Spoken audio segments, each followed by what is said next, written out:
This program is brought to you in part by Sunsoft.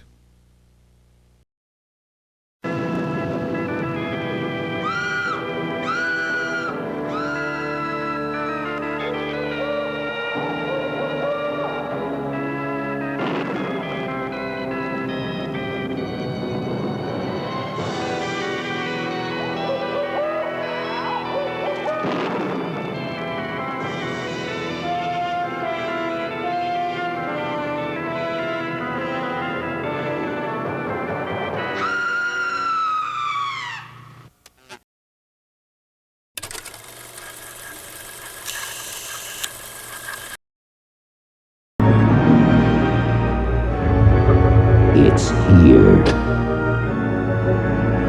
Batman, the video game. From Sunsoft. For the Nintendo Entertainment System.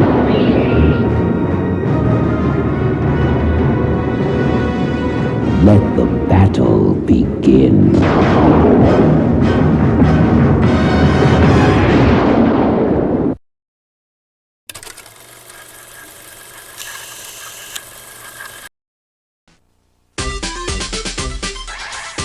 ライバルはもう使っている。その名はサウンドボーイ。迫力のステレオサウンド。君のゲームボーイに。サウンドボーイ。Sunsoft。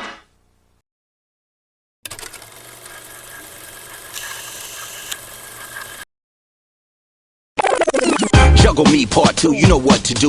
Get on the ones and twos and cut. What? CD mixes ain't allowed in the spot. Just real DJs who get your tables hot trip. The style I flip is hyperactive. Revolutions on the mix. Step the back, kid. Killer cuts, throw the line and then. Where'd I go? 9. Juggle me, I'm best friends with technique. 1200 and DJs stay rugged. Juggle me, scratch cut for combat. The DJ.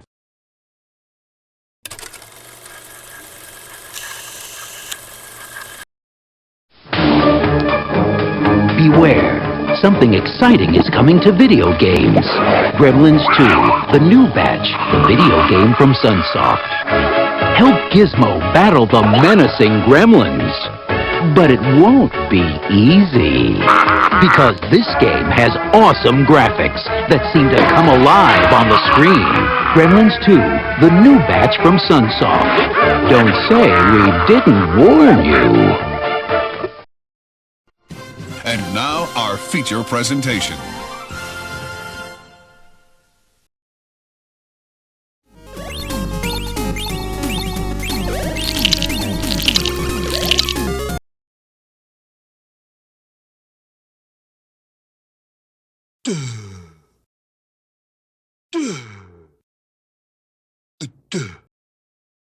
I want to die.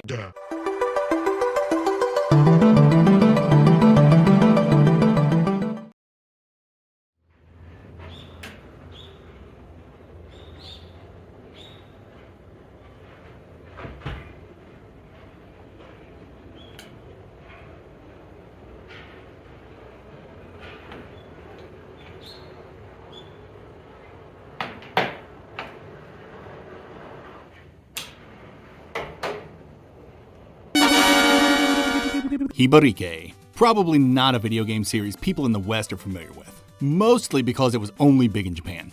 Sunsoft, a very prolific Japanese developer, created Hibe and his cutesy bunch of ragtag weirdos in the 90s and released games in the franchise regularly in Japan up until the mid-2000s.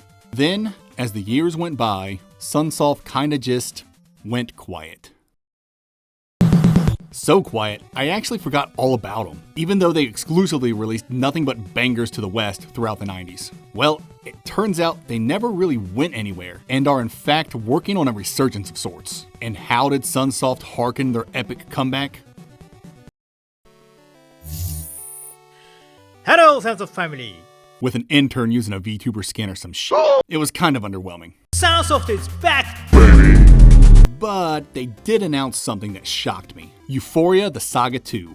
A sequel to a 30-year-old Metroidvania. Heh, nuts, right? Wrong. It's awesome.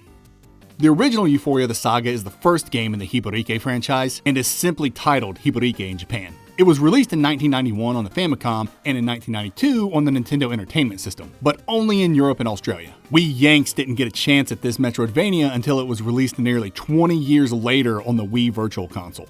At this point, you might be thinking, what even is this game? Let me tell you. In the world of Ufouria, players take control of the adorable penguin Mr. Hibe, renamed Bop Louie in the Western release and reskinned to look like a horrific snowman alien hybrid, and are tasked with finding his friends after they all fall into a crater and lose their memories. That's the story Westerners were given anyway. The canonical Japanese plot involves a global war that's causing time and space to collapse, but I'm just going to focus on the Western release's setup because that's the one I'm familiar with, and also it doesn't sound like it was pinned by a crazy person. I mean, come on, it's not that serious. One of the main characters is a little girl in a cat costume. What? They changed her into a dinosaur in the West? Okay. With the announcement and subsequent release of Ufouria the Saga 2, I wanted to celebrate this 30-year event in waiting by taking a look at the game that started it all. The original Ufouria the Saga was 20 years old by the time I got my hands on it, and it's been another decade since I last played it. Is it really worth revisiting in this day and age? Combat. This section's going to be lighter than usual, as the game's combat really isn't that deep. Ufouria takes the Super Mario Bros. Approach and allows players to stomp their enemies to death. The biggest difference being that, in order for Bop Louie and his friends to crush anything, you'll need to hold down on the D-pad midair. If you don't, you'll just take contact damage like a rube. It wasn't until I pressed down midair and saw how angry Bop Louie got before it all finally clicked for me. One look at that face, and I realized that was the face of a murderer. Once you crush your enemy, they'll either turn into a health pickup or a poop-on. Popoon? I think it's Popoon. It just can't be poop-on. Popoons are something, I can tell you that much.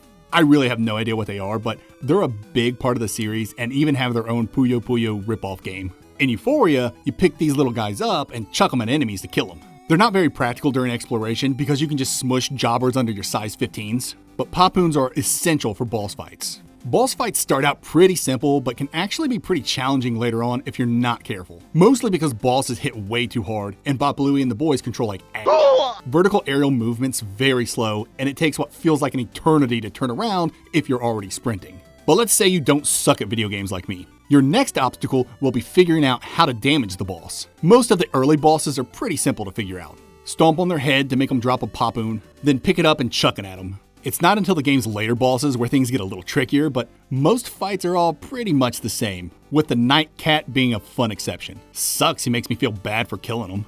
This isn't nearly as fun for me when you're not struggling.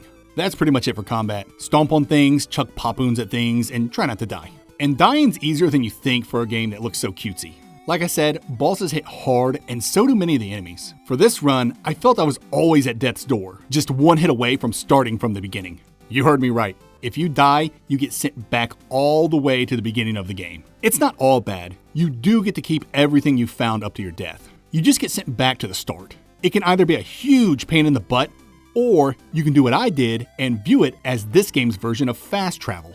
You know, sometimes it's all about perspective. Another thing to consider when dying is that the game doesn't have a save feature. You gotta remember, this was an NES game. Saving directly onto the cartridge was rare back then. If you wanted to put the game down and come back to it later, you had to get the password from the game's crystal ball item in the menu.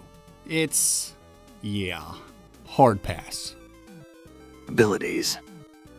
Like any good Metroidvania, Ufouria has plenty of abilities you'll need to unlock in order to progress. The twist is that most abilities are unlocked by battling your friends and beating sense back into them. Bop Louie can eventually unlock a couple of moves like a head bonk for bonking and a suction cup for climbing, but if he wants to cross deep bodies of water or get through an icy cave without busting his ass, then he'll have to call on his buddy Freon Leon, who's an excellent swimmer and somehow gets faster when traversing on ice. Then there's Gil, who's an even better swimmer and can puke bombs because this game hates me. And lastly, there's Shades, who descends slowly when he jumps and has the creepiest and best move in the game. I neglected to mention the special weapons in the combat section because I wanted to save them for the ability section because they're mostly used for traversal. Leon can breathe ice to freeze enemies and turn them into platforms, and Gil's puke bombs blow up crates blocking your path. Just know they can all be used for combat too. You can swap between the 4 characters at any time using the pause menu. You'd think it'd be a nuisance having to constantly pause the action just so you can switch characters, but it's honestly not that bad, especially for an old NES game. I was surprised at how quick swapping was. It's an impressive technical feat if I say so myself. Swapping could be far worse. Go play Castlevania 3 and swap characters.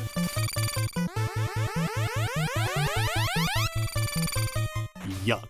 So yeah, abilities in Ufouria are surprisingly solid for a 30-year-old game. They not only open up the map, but they're pretty interesting in that they help characterize our 4 heroes. And a couple of them have multiple uses for both traversal and combat. The gimmick of swapping between characters is a fun idea, but it's a slight nuisance having to pause the game every time you need to switch characters. However, it really isn't that bad because you can get in and out of the pause menu pretty quickly, which again is very impressive considering the game's age. Progression. This will be another light section because Ufouria keeps progression pretty simple. There's no leveling, no skill trees, no gear. You can find health upgrades reminiscent to Samus's energy tanks, but like I said in the combat section, I never really had any health. Mostly because I'd always kill myself to return to the beginning of the game. Remember, it's all about perspective. It's a decent if unorthodox method of fast travel, but the major downfall is you always start the game with only 10 HP, which is the equivalent to just a few hits by regular enemies and 1 hit by bosses. And the rate at which health pickups drop is insanely low, at least it was for me. Pop-oons were everywhere, just staring at me. Deep into my soul.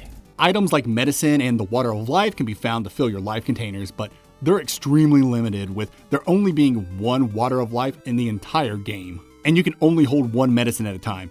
Pick up another bottle and you'll lose it. Lame, but it is what it is. And that's seriously all there is for progression. Life containers and some bottles to fill them up. But what'd you expect? This is a pretty early Metroidvania. Exploration. I've beaten Ufouria twice before this latest playthrough. I beat it once, then immediately replayed it and beat it again. I don't know, that's just something I've always done with really good Metroidvanias. So I know Euphoria's good because I gave it the old 1-2, and I've always looked back at it fondly. But I never could remember enough details about it to tell anyone why it was so good. In my defense, it's been 10 years since I last played it. Anyway, I pop the game back in, get like 10 minutes into it, and say to myself, why the heck did I even like this game? Its controls don't feel the greatest, the combat's lacking for the most part, and because of these factors, I just wasn't feeling it. But I had given it the old 1-2 back in the day. There's gotta be something I liked. So I pushed on, and before long, it finally hit me. It's the exploration. Exploration in Ufouria is top tier. And I'm not even gonna qualify that with something like, for its time. No, exploration in Ufouria is top tier even to today's standards. So much so, I think modern devs could learn a thing or two from Ufouria. That might be controversial to say or sound like I'm exaggerating, but I'm being dead serious when I say exploring the world of Ufouria is... Wait for it. Euphoric. What makes exploration so good in Ufouria? I guess the first thing we should consider is the traditional Metroidvania's world layout. Metroidvania maps contain multiple distinct areas with their own unique environments. These areas are known as biomes. Many Metroidvanias treat biomes like traditional levels. Enter the biome, scour it for all of its hidden goodies, find the boss, defeat it to gain an ability, use this ability to access the next biome, and repeat until you complete the game. This is standard fare and typically leads to a pretty linear experience. To combat this feeling of linearity, devs will utilize backtracking. Backtracking is used primarily in 2 ways. The most frequent way is to reward players with optional items to make their characters stronger. But less frequently, at least less than you'd think if you really sat down to think about it, is to have players backtrack in order to progress. This latter way, backtracking as a means of forward progression, is a major ingredient that makes a good Metroidvania great. I tell you all that so I can tell you this. Ufouria makes you zigzag all over its goddamn map if you want to complete the game, and it's all the better for it. Let me be clear. Backtracking to progress isn't unique to Ufouria, nor does it make the game non-linear. In fact, the game's incredibly linear, though I'm sure I can find some ridiculous sequence breaks online if I try. So, how does Euphoria's zigzag backtracking make its exploration better? I'll tell you, but I'm not going to blow your mind with some sort of newly discovered insight or anything. First, there are no real biomes in Ufouria. Sure, areas are distinct, but most quote-unquote biomes are really just one screen that scrolls and maybe has a door or two leading to another room. And most areas are pretty dense, filled with enemies and all kinds of things you can find and do. Yet, even with such tiny real estate, the devs were able to create memorable screens and landmarks players could easily log into their brains for later when they needed to backtrack. For instance, I'll never forget this trampoline room with the flying mice. It's just so bizarre. And because of that, I won't forget the hallway to the left that leads to the mines, or the hallway to the right that leads to the wall that I can obviously blow up, but I just don't have the means to do so yet. From this singular trampoline room, I've made organic connections to the game's world and layout that'll stick in my brain throughout the rest of my playthrough. Another example, this dead end with the lips if you go left at the beginning of the game. How the heck could you not remember such a weird area? So when you finally get the ability needed to overcome this dead end, you're going to remember this place and go straight to it. Okay, exploration's good because biomes are really just single screen areas, rooms are memorable, and players can easily digest the space and start making organic connections that helps their memories. What else makes Euphoria's exploration great? Remember the obviously explodable wall from the first example I gave? That. Copious amounts of dead ends. That's the next thing that makes Euphoria's exploration great. Again, nothing mind-blowing. We've all played MVs where we hit numerous dead ends that require certain abilities to progress. We're all familiar with the term utility-gated exploration. But because Euphoria's world's so small and well-designed, all these dead ends just tease you that much more, scratching at your brain until you find whatever ability you need to overcome it so you can finally scratch that itch. It's a magnificent feeling I'm certain all MV enthusiasts share. This is where all the zigzagging I've been mentioning comes into play. As you explore, you'll start making mental notes of these dead ends and be forced to backtrack through older biomes, searching for something you may have missed. If not balanced well, this loop of hitting roadblocks and backtracking can get very frustrating, especially for non-MV players. But because Euphoria's world's so tiny and its rooms so memorable, you become intimately familiar with your surroundings, making all those mental notes you've been taking stickier and easier to categorize and recall. Thus, it's never too long before you figure things out. Yeah, so zigzagging and revisiting all these biomes makes you familiar with the world, and finally being able to scratch that Metroidvania itch by overcoming obstacles with new abilities is something this game does a lot. And because you're unlocking new areas at such a rapid pace, you can't wait to see what comes next. The dopamine hits here are aplenty. And here's the true power of zigzag exploration. You're not just unlocking and seeing new areas every time you overcome something with a new ability. You're unlocking and seeing new areas beyond the biomes you've become so familiar with. These new areas aren't just another level or another portion of the map to you. They feel like natural extensions to the world that have been hidden from you. And this greatly adds to the game's sense of discovery. I know that sounds odd, but I swear there's a difference, and I know my fellow MV fanatics understand what I'm trying to say. With zigzag exploration, which is evidently what I'm calling it, you're forced to ping pong between the same few biomes with each new ability, gradually opening up these biomes into much larger areas. This allows players to learn and deeply understand the world through traveling it so much. And so unlocking the new areas feels like genuine discoveries instead of video gamey level progression. I don't know how to explain it better than that, except maybe with fewer words like Kevin from The Office. Move through world so much, learn world, make world more real to player, make progression feel like discovery, not checklist, scratch Metroidvania itch, feel good. Admittedly, zigzag exploration works for Euphoria because the game's so short. It took me 3 hours to complete it on my latest playthrough, so I'm not really too certain if its zigzag exploration would translate well in a much larger game. Maybe if larger games use fast travel, but I don't think so. Fast travel's kind of the antithesis of zigzag exploration, being that zigzag exploration only works because you're forced to put in the legwork. That's not to say Euphoria doesn't have fast travel. I think I mentioned it earlier. It's called dying. Yeah, it's great.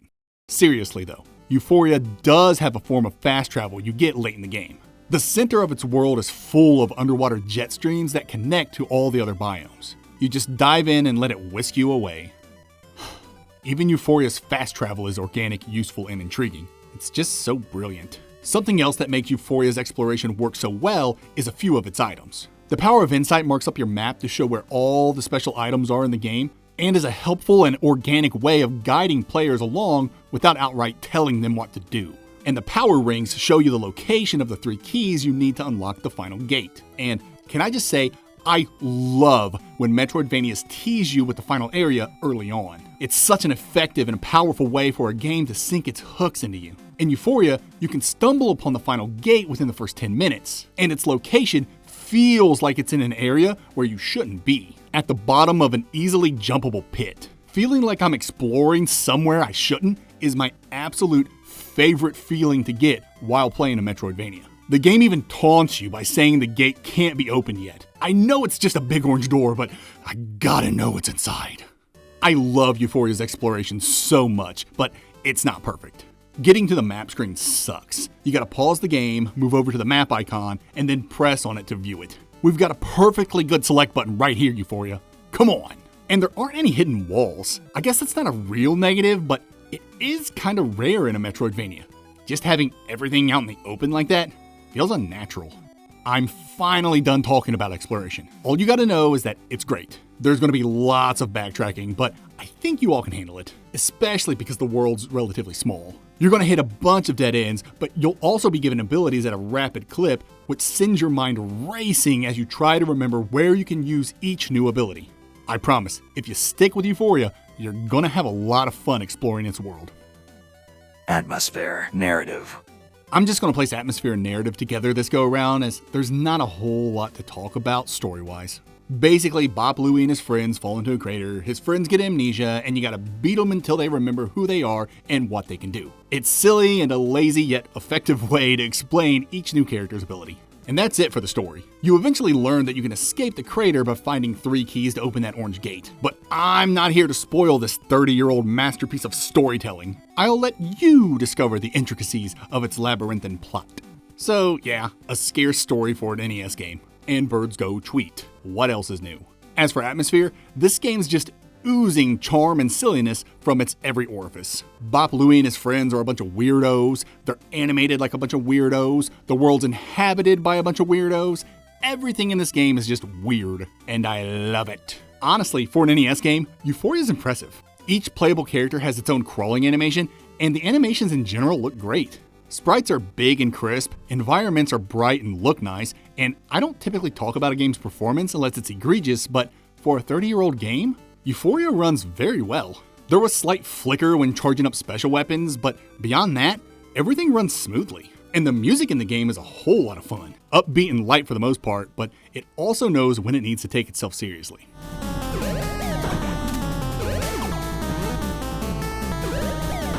Overall, if you're looking for something silly and lighthearted, you can't go wrong with Ufouria. Conclusion. I was pleasantly surprised to discover that Ufouria the Saga still holds up to this day. It looks great, performs well, and nails all the Metroidvania fundamentals, especially exploration. Indie devs should pick up Ufouria and give it a playthrough just to see how it guides players through its world. There may be something to glean here. Granted, all the positive stuff I've said about Ufouria could be attributed to its short runtime. Like I mentioned earlier, it took me a hair over 3 hours to beat this game, making Ufouria feel like a microcosm of what an excellent Metroidvania should be. How that'd scale to a larger project, who's to say? So take my recommendation of using Ufouria as a template or learning tool with a grain of salt. Regardless of its shortness, Ufouria is an excellent Metroidvania. But it's got its limitations, no doubt, with its character swapping and map relegated to the pause screen, and there being no save system. But its incredibly short runtime negates that last point. And if you really need to stop playing and can't just leave your console on, there's always the super helpful password system. Just look at how helpful it is. Yay. Would I recommend Ufouria the Saga? Absolutely not to noobs. They're gonna hate it due to hardware limitations. Returning to the beginning of the game every time you die sucks, and some of these bosses can be unforgiving if you don't have enough health. If you thought Dark Souls runbacks were torture, they're nothing to Euphoria's. On the other hand, to the MV vets and those who were raised on the NES or earlier consoles, I wholeheartedly recommend Ufouria. It's a fun little romp that'll light up your afternoon with MV goodness and still leave you plenty of time in the evening to eat your prunes, drink your Metamucil, and pass out on the couch while catching up on reruns of Matlock. Matlock! Get it? Because we're old as It's intermission time, folks. Time out for a delicious snack in our sparkling refreshment building. Every item a fresh, appetizing taste treat.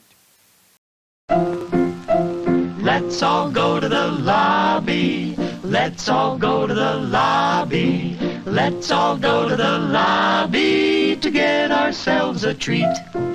Delicious things to eat. The popcorn can't be beat. The sparkling drinks are just dandy. The chocolate bars and the candy. So let's all go to the lobby to get ourselves a treat. Let's all go to the lobby to get ourselves a treat. And now, on with the show.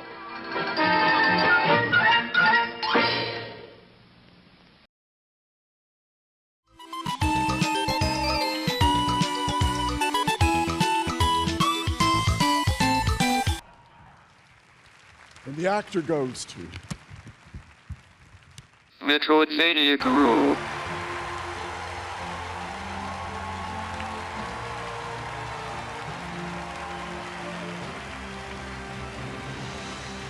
Thank you all so much.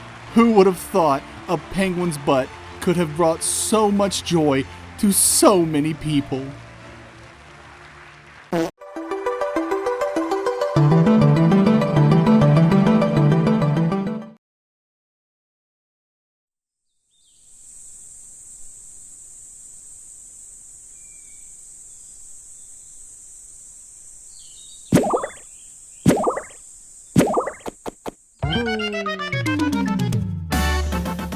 Mr. Hebe's back, boys. And this time, he's a penguin. No more of that freakish Bob Louie bull.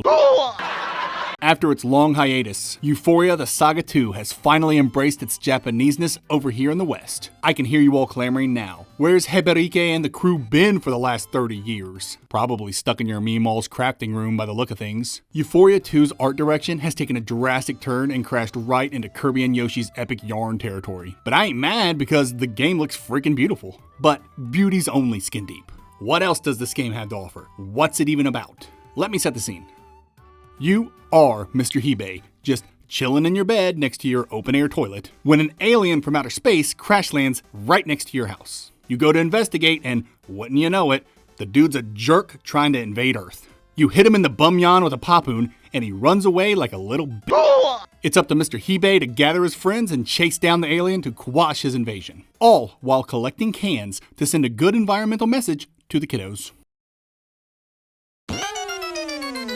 Ufouria 2's plot isn't going to set the world on fire, but it doesn't need to. It's obviously targeted to a younger audience who are going to be less interested in the narrative and more enamored with its bright visuals and constant poop and butt jokes. And that's perfectly fine. The real issue here is whether or not old heads like me and my viewers are going to enjoy it. Because f*** them kids. Some of us have been waiting 30 years for this sequel. And now that I've gotten my sweaty hands on it and completed it 100%, maybe.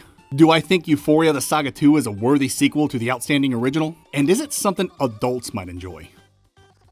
Combat. Combat's all about your butt, baby. Seriously, I wish I were joking. There's approximately 355,000 butt jokes in this game, and they're all hilarious. Just like in the original Ufouria, you hold down on the D-pad while falling on an enemy to stomp them.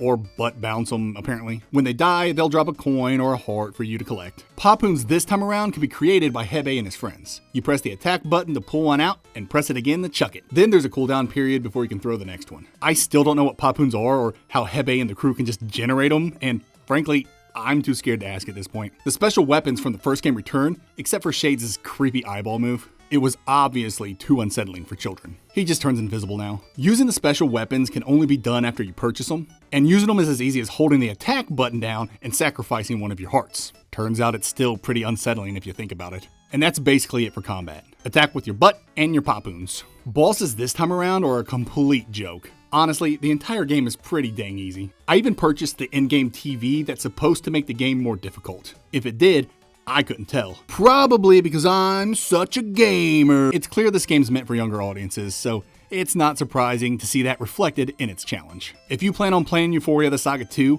just know you're sailing into smooth waters. Abilities. Just like the first game, abilities are tethered to the 4 playable characters. And also like the first game, you gotta beat them in Mortal Kombat. Then you gotta buy them something at the vending machine like they're little babies before they'll join you. It's stupid, but it's whatever. Swapping characters has received a major update in the past 20 years, believe it or not. No longer are we constrained by the pause menu for character selection. Now we can tag our friends in with a quick press of a button. It's convenient, it looks cool, and it's adorable. The abilities are the same as the original game and do the exact same things. Mr. Hebe can climb stuff, O-chan can swim, walk on icy surfaces without sliding, and turn jabronis into ice cubes. Shade still floats when he jumps, and Jennifer... Wait. Gil's real name is Jennifer? Outstanding. Jennifer can dive underwater and still has puke bombs. Freaking great. The catch this time around is just about every ability has to be purchased at vending machines. And this is as good a segue as any to transition us to... Progression. Progression's where Ufouria 2 deviates from its predecessor. Until we talk about exploration. If you want to improve your characters, you're going to have to fork over the cash, because that's the only way to do it. Coins are scattered all over the place in Ufouria like this was some basic platformer from the 90s. This game even has a life system, if you can believe it. Coins grabbed while you're out and about can be spent at the vending machine, but it's the vending machine at Mr. Hebe's house that has all the good stuff. HP increases, special weapon scrolls, new abilities. You need it to progress in the game, the vending machine's got it. And if the vending machine doesn't have it, it's because you haven't collected enough cans yet, loser. Cans can be found throughout Ufouria, either hidden or stuck behind platforming challenges. The more cans you collect, the more items that become available in the vending machine. I wasn't a big fan of having to grind coins to buy stuff, but I did like how they used the cans to block you off from getting too powerful too early. It's a stupid system, but they utilized it well. So, yay? That's all for progression, folks. Gone are the days where you defeat a boss or find abilities in the wild. Character enhancements are now stuck behind grinding mechanics and a paywall. And if that isn't poignant social commentary for the current state of the video games industry, I don't know what is. Exploration. Did you all know this game has procedurally generated levels? I didn't. I was completely thrown for a loop for the first hour. I'd enter a biome and be like, that's not how it looked last time I was here. All that praise and goodwill the original game garnered for its excellent world design and masterful guidance, gone. Ufouria 2 ditches all that for a little randomness, and I hate it a lot. Truth be told, yes, it's a definite downgrade from the first game, but it does work. I just personally don't like it. And not so much because procedurally generated levels really shouldn't have a place in the Metroidvania genre. On the contrary, there are a few MVs that have done this. A Robot Named Fight, Chasm, Sundered. And these games certainly are Metroidvania games of all time, let me tell you. What I don't like about Ufouria 2's use of procedurally generated levels is how it contributes to making the game even more grindy. Let me break it down. To beat the game, it took me roughly 5 hours. To complete the game, which required me to purchase everything in the vending machine and find all the cans in every biome, took me an additional 4 hours. And you don't even get anything for it, besides all the stuff you bought in the vending machine. There's no extra modes, no hidden bosses, no true ending. Just 4 more hours of grinding. Why did it take so long? Because of the stupid randomized levels. The cans didn't always pop up for each run, and you had to do multiple runs for each biome if you wanted to get all the cans. It was time consuming and got real old real fast. Let's talk about the biomes, world layout, and gameplay loop for a hot second. You start each run at Mr. Hebe's house. God, just saying start each run in a Metroidvania makes me want to puke. From there, you can choose which biome you want to visit. There are 5 biomes you can eventually choose from in the starting location, with all the other biomes eventually becoming selectable via the game's fast travel bird. You enter a biome, play through its procedurally generated level, then fight a boss. Once you defeat the boss, you can continue on to the next biome, or ride this bird back to home base to start all over. You just gotta grab onto his... What? This is not how I want to end my adventures in this game. Eventually, you'll unlock diverging paths between levels, but the game gets way too repetitive long before these other levels become available. You start at Mr. Hebe's house, choose a biome, go through its level, fight the boss, which eventually becomes optional, then either return to home base or move on to the second biome in that path, which ends with you fighting a boss, who also becomes optional, and then going back to home base via the bird's tampon string. The objective of each 2 biome run is to gather as many coins and cans as you, can.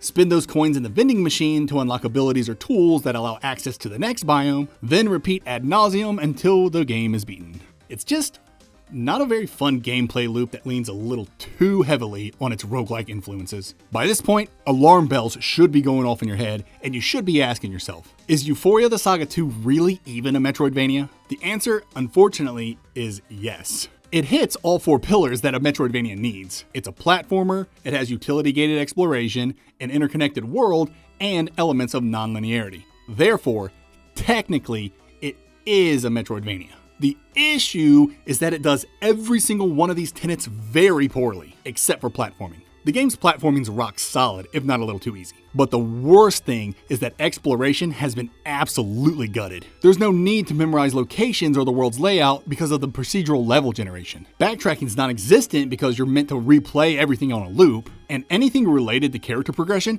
has been replaced with that damn vending machine. There's no mystery, no sense of discovery, nothing. Just a very loud and very cute platformer obsessed with poop and butt jokes. Speaking of which... Atmosphere. This is one wacky game with so many poop and butts.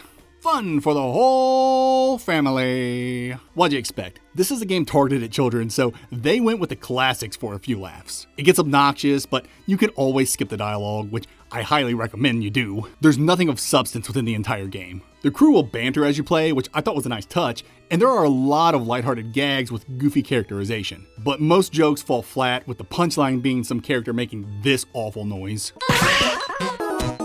And Mr. Hebe falling off the screen. I mean, it is adorable and silly, and kids are gonna love it. But that music... I could have gone my whole life without it.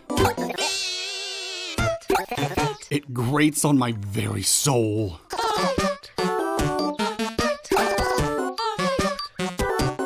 The rest of the game's music consists of pretty solid, upbeat little ditties that got my toes a-tapping, so no other complaints in the music department. But that sketch music...